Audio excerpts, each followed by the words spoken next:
दर्शक बंधु नमस्कार। मु विगत भिडियो आपन को कही गोटे सौर चालित शीतल भंडार बोली देखापी।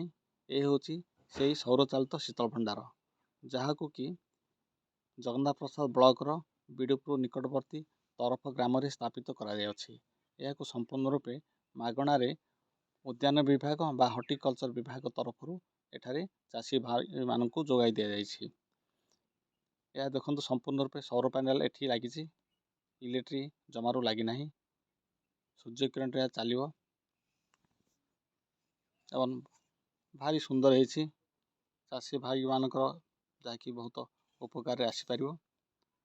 आज आम यार संपूर्ण रूपे स्ट्रक्चर टी देखा, बाहर पट एवं भीतर पट परिदर्शन करवा किपर संरक्षण हो पनीपरिया रही पार एवं यह केते डिग्री तापमात्रा मेंटेन कर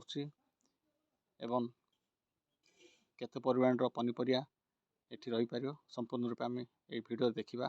ता सहित यही सौर चालित शीतल भंडार द्वारा उपकृत होता गोटे दुटा चाषी भाई सहित भेटा से मुखर यार उपकारिता विषय किसी जाना एवं संपूर्ण रूपे तथ्य पाइपर।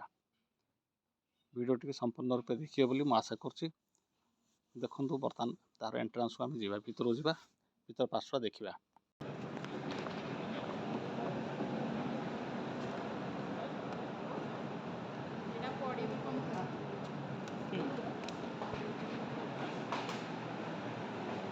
पूरा ठंडा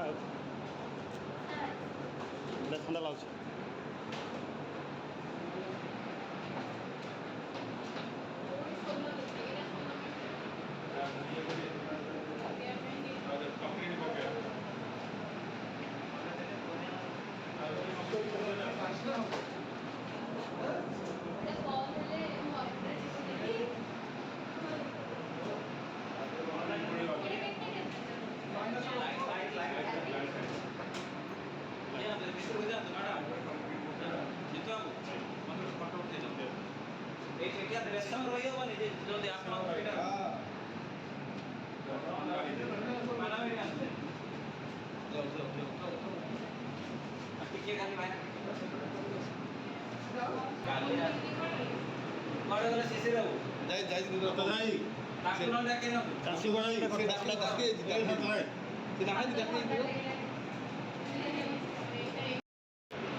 भल जिन